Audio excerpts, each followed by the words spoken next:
In the dead of night, royal staff received an unsigned directive. By dawn, Queen Camilla's regal portrait, the symbol of her turbulent reign, was gone. No explanation, no ceremony, just silence. And in its place?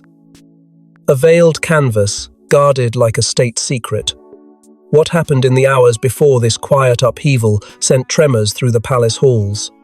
Before we go deeper into what this really means for the royal family, make sure to subscribe so you don't miss a single update. No official statement was issued, no press release prepared. Yet the throne rumor space, where every inch is governed by tradition, was altered in a single, calculated move. Eyewitness accounts from within the palace paint a picture of urgency cloaked in denial. Footmen, summoned at 3:12 a.m., were instructed not to speak a word. By sunrise, the once dominant image of Camilla, cloaked in ceremonial grandeur, was no longer watching over the monarchy's most sacred space. For 12 hours, nothing but a blank wall stood in its place, a void that screamed louder than any speech. Some aides reportedly wept in confusion, others quietly made calls, knowing something seismic had occurred. The throne room, untouched by time and politics for decades, had never experienced a maneuver so sudden. Each portrait that hung in that hallowed hall had earned its place through tradition, legitimacy, or blood. And now, without precedent or permission from the wider court, that legacy had been challenged. There were whispers in the corridors Camilla had not been told. According to sources close to her personal staff, she discovered the removal only after the media began speculating on the curious absence. Her reaction, though never publicly confirmed, was said to be a mix of heartbreak and fury. And yet, no one inside Clarence House dared to challenge the act or demand answers. Royal correspondents, desperate for clarity, found themselves stonewalled. The palace press office, usually briefed on even the slightest protocol changes, had no prepared narrative. Internally, the silence was deafening. It was as if a decision had been made far above their head zone that bypassed the traditional gatekeepers of royal image. Rumors swirled like wildfire. All fingers pointed toward one man, Prince William. His name was whispered in urgent tones, attached to words like order, authorization, and final decision. If the stories were true, it meant the future king had taken his first bold step into territory once reserved for monarchs alone. And still, the most unsettling image of all was the veiled canvas that took Camilla's place. Shrouded in deep velvet, guarded with the sort of intensity typically reserved for national treasures, it was clear something monumental had been prepared. But no one could predict who or what it depicted. Until the curtain dropped, the palace remained in a state of suspended reality, an echoing silence filled with speculation, anxiety, and the ominous ticking of royal time. But the real shock wasn't the portrait that disappeared, it was the woman chosen to replace it, and the message her image sent to every corner of the monarchy. The drape fell, and with it, centuries of unspoken rules. Catherine's portrait didn't just depict a future queen, it declared a new monarchy. Elegant, resolute, and uncrowned no more, her eyes seemed to challenge the very silence that once surrounded her. But who commissioned this? And why now? There she stood, no longer in the shadows of tradition, no longer the silent consort. The portrait revealed Catherine in a way the world had never seen her. Sovereign in spirit, serene in strength. Her gaze didn't look down, nor did it avert. It met the room, the throne, and the nation with unwavering resolve. This wasn't just a painting, it was a proclamation. Draped in muted regality, absent of overt grandeur, every detail was deliberate. Her hands, gently clasped, symbolized both restraint and readiness. The background hinted at the throne, but subtly never stealing focus, merely affirming presence. Gone were the days of merely supporting roles. In this image, Catherine was not standing beside the crown, she embodied it. And the emotions? You could almost feel them radiating from the canvas. Palace insiders whispered that Catherine's reaction to the unveiling was not rehearsed. Though she knew it was coming, the impact hit her with quiet force. She stood still, her lips trembling, tears threatening, yet never falling. Her eyes held a story known only to her of battles fought in silence, loyalty tested behind palace doors, and a strength forged not in titles, but in trials. That tearful moment, caught only by those inside the throne room, said more than any speech ever could. This was not just her portrait, it was her reckoning. What stunned most was not that the painting existed, but how long it had existed in secret.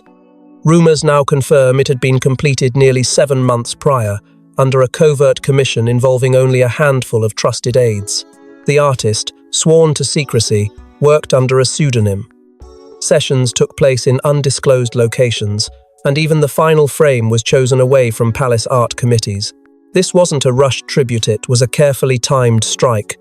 The planning alone hinted that the unveiling was always part of something larger, a moment held back until the kingdom was ready to witness a shift in power disguised as art.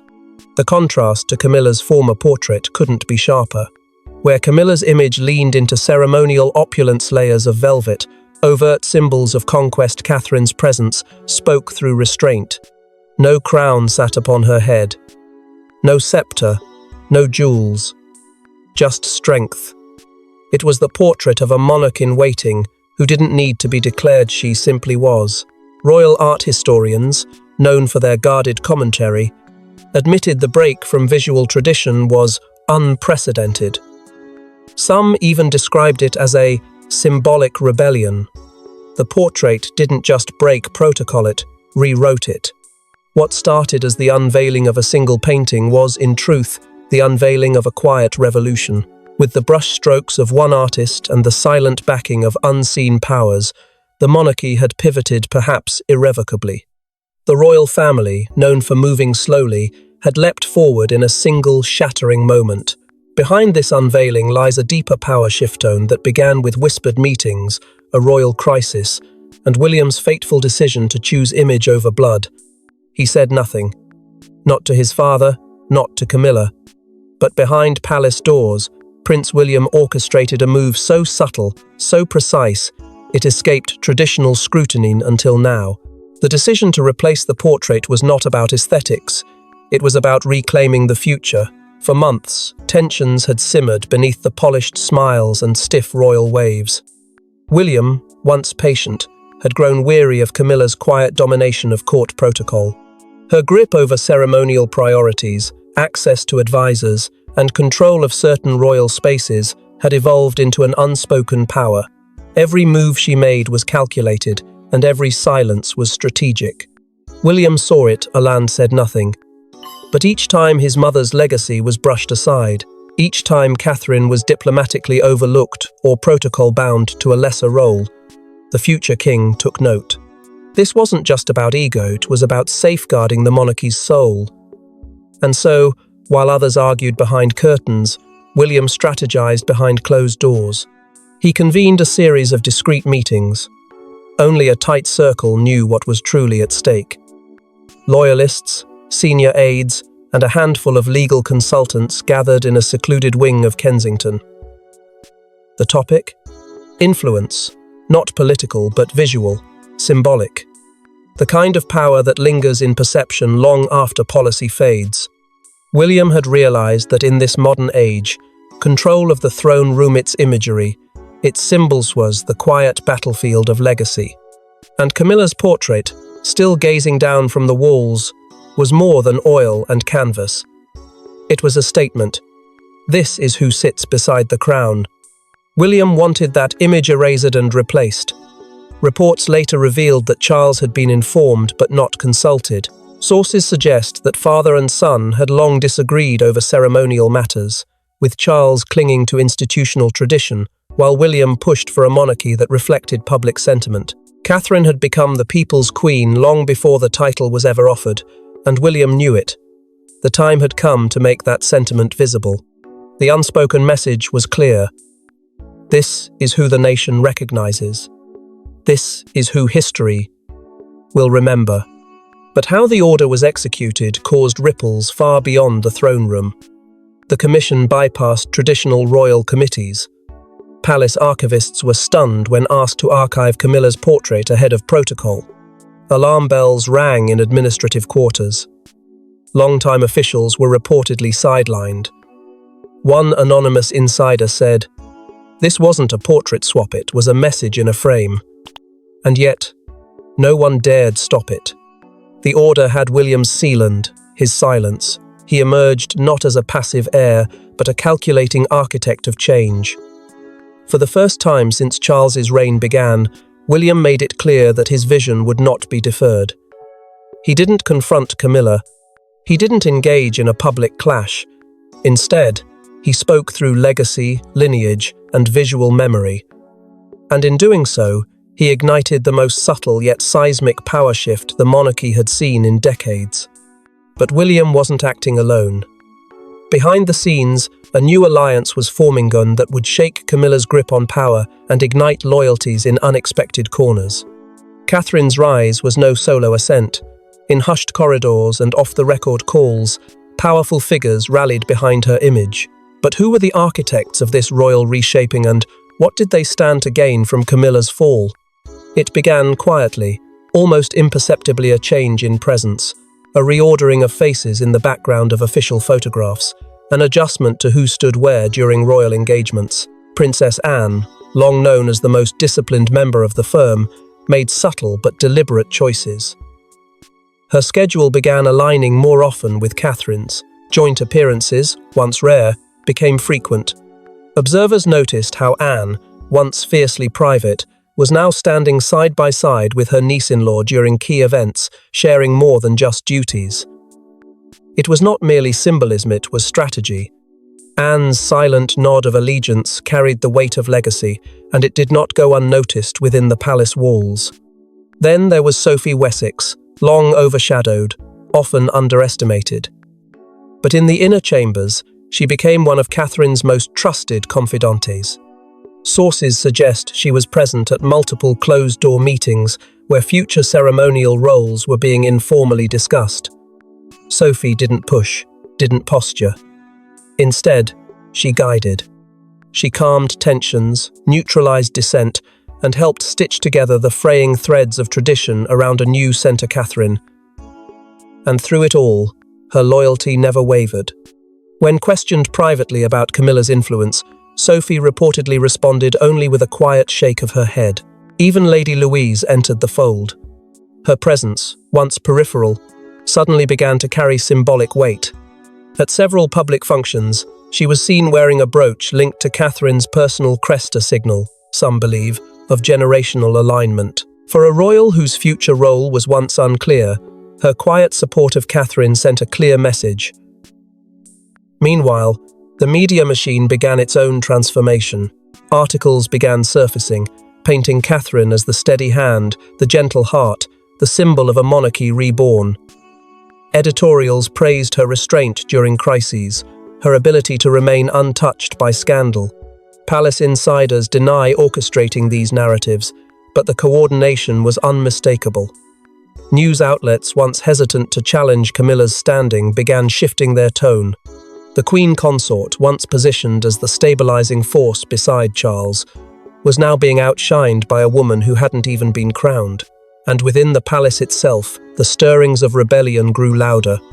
High-ranking courtiers, particularly those tied to the late Queen's administration, expressed concern over Camilla's tightening grip on ceremonial processes and public messaging.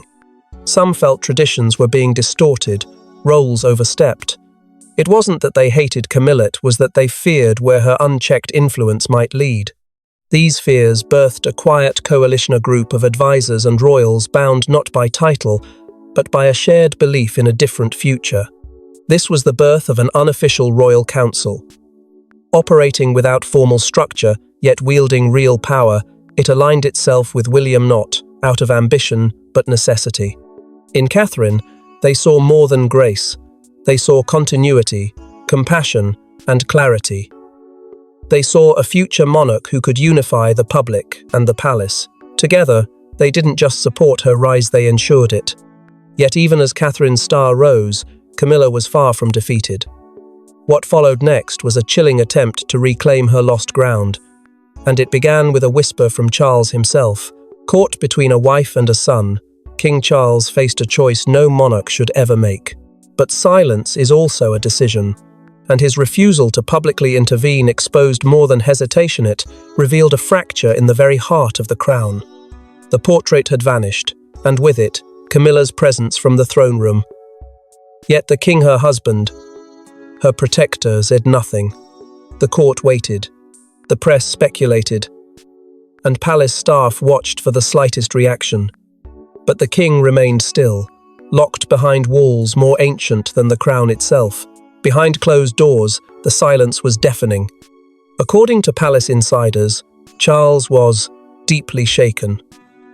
Not just by the portrait's removal, but by the realization that he no longer held the sole authority to define the monarchy's image. He had hoped the storm would pass quietly. It didn't.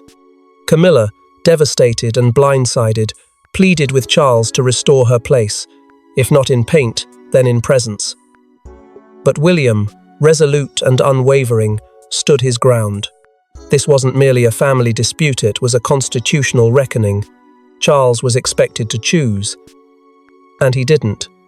His silence, whether strategic or sorrowful, allowed the narrative to run wild.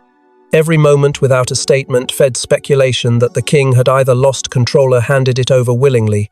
Camilla's inner circle was furious.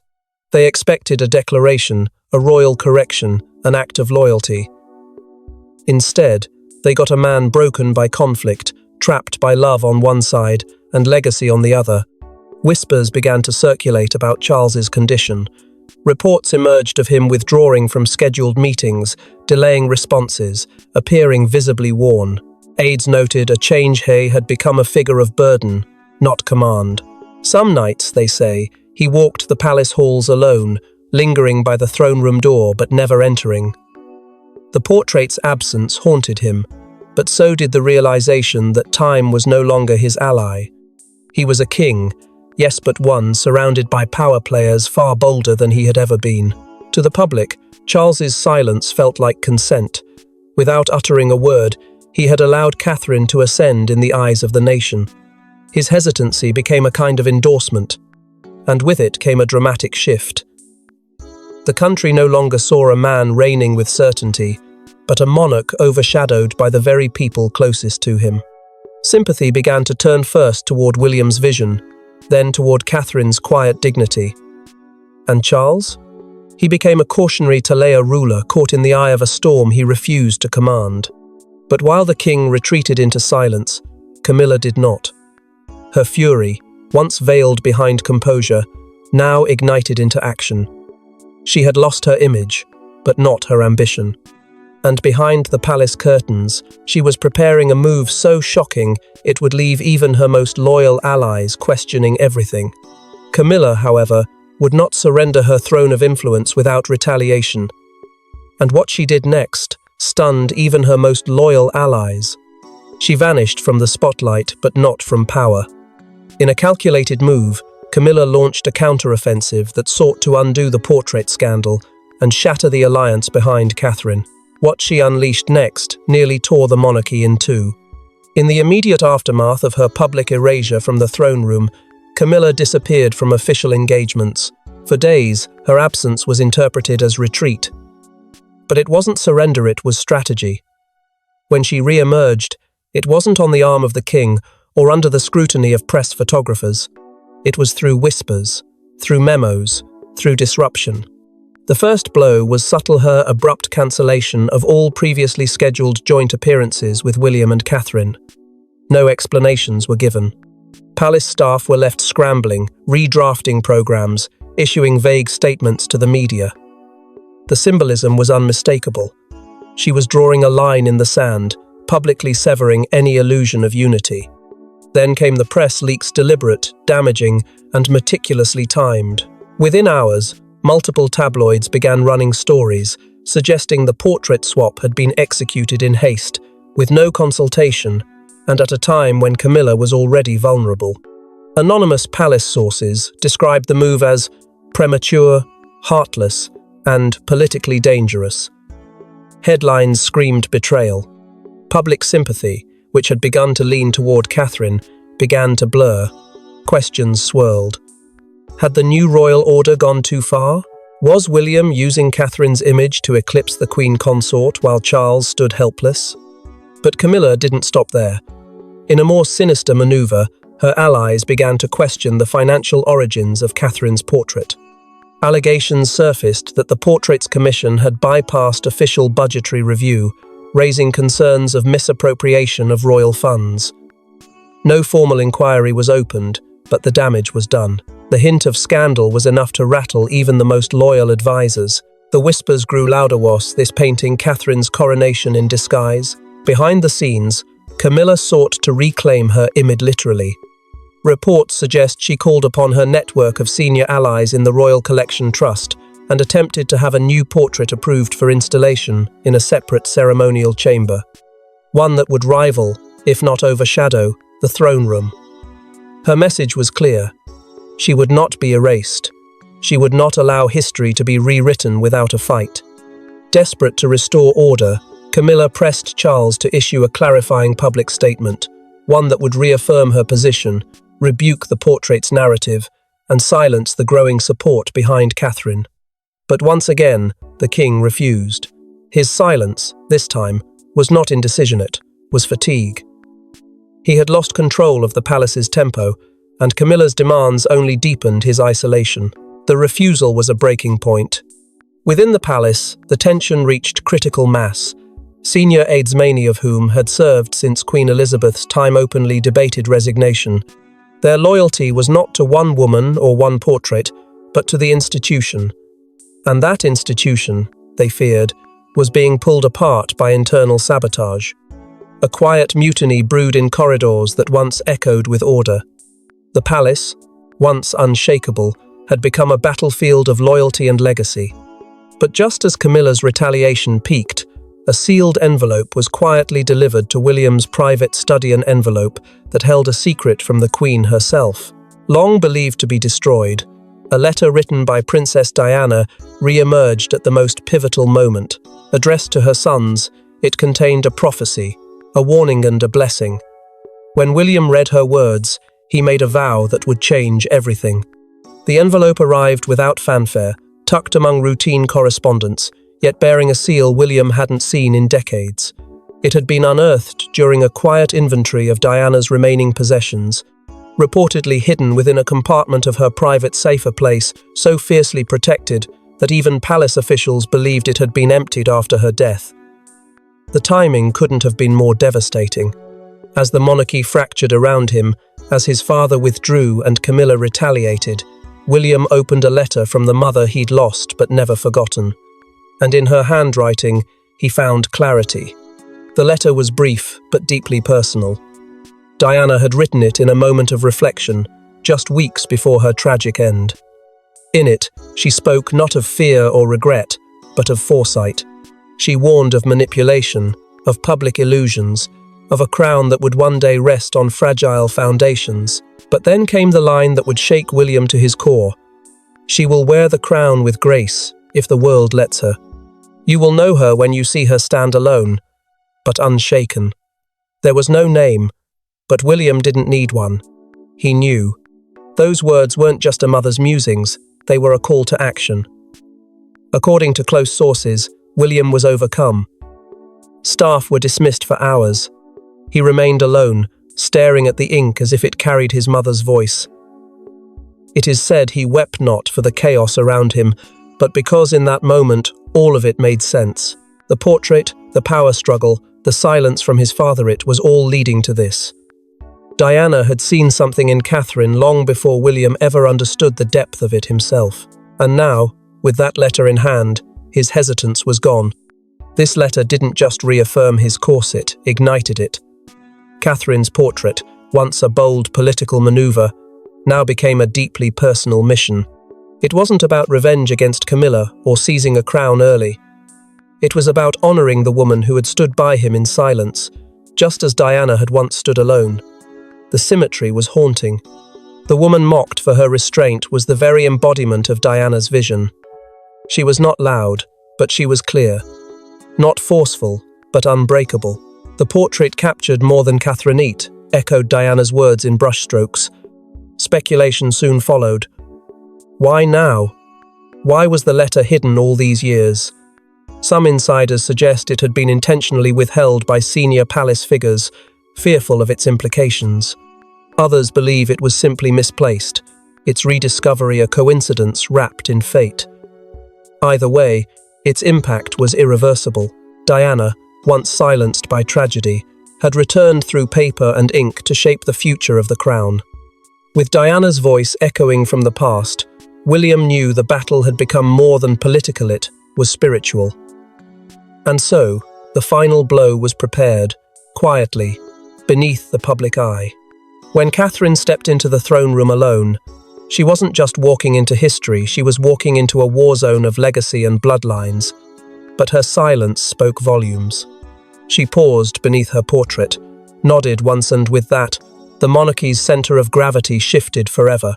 It wasn't announced. It wasn't rehearsed. There was no ceremonial build-up. And yet, the quiet entry of Catherine into the throne room was perhaps the most powerful moment in the monarchy's recent history. She walked in unaccompanied, the corridors still whispering with the fallout of weeks of unrest. Those stationed inside stood a little taller, not because they were ordered to boot, because they felt something had changed. No guards were briefed, no staff were summoned. But when Catherine appeared beneath the gaze of her own portrait, it felt like a queen had arrived crowned not with gold, but with purpose. The weight of the moment did not need words. According to insiders, Catherine paused for several minutes beneath the towering canvas, eyes locked with the image that had sent tremors through the institution. No photographers, no press. Just her and the throne room that had, for so long, represented everything she had quietly endured and everything she was about to redefine. A staff member later admitted to wiping away tears as Catherine nodded gently at the foot of the painting, acknowledging both the battle behind her and the vision ahead. The portrait itself, placed with quiet precision, now stared directly across from the throne, a note beside it, not tucked away in formality, but directly in the line of royal vision.